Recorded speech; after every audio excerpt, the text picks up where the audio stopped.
I guarantee you, if you tested people on what they just saw in a PowerPoint, they would remember 0.5% of it. But if I do this, and then I say, okay, you know, books down, draw it back to me, they'll be able to do it. That's the difference. Hi, I'm Kevin. I teach social design students how to make great stuff, and I teach graduate design students how to make great businesses, careers, and organizations. Today I'm going to teach the combination of two techniques. At medical school they teach you to learn one, do one, and then teach one. And then Richard Feynman, the physicist, taught us that the best way to learn anything is try to teach it to someone. Fundamental idea there is that you only know what you can make. Okay, let's get into it. You'll need a few things: a pencil, a piece of paper. I use a mobile phone here that's in a holder. My mobile phone is attached to my desktop computer. The mobile phone is running a piece of software called Belkin Stage Pro.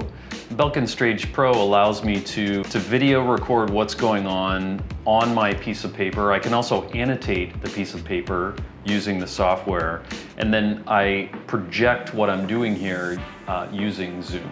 So let's look at an example. I often teach students how to use frameworks in their design. So if I want to teach a framework, I'll draw the framework live for them using progressive disclosure. So instead of having the entire framework already drawn out, as in the way one would using a PowerPoint slide, I'll draw it out and explain it.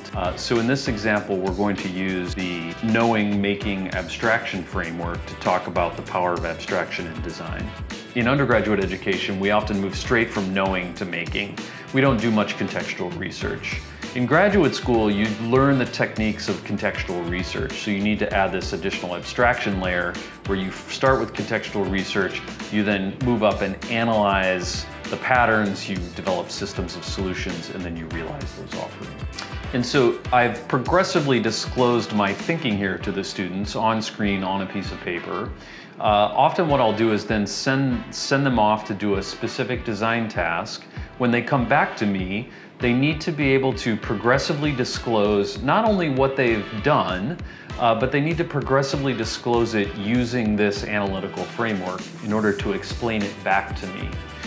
And where the Feynman technique comes in is they should pay attention to the parts that they explained well, the parts that they didn't explain well, and the parts that they couldn't explain well are what they don't know.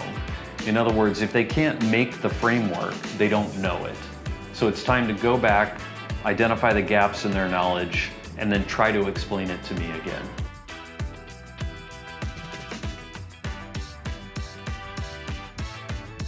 Play it back to me. Tell me what I just showed you. I want you to explain it to me.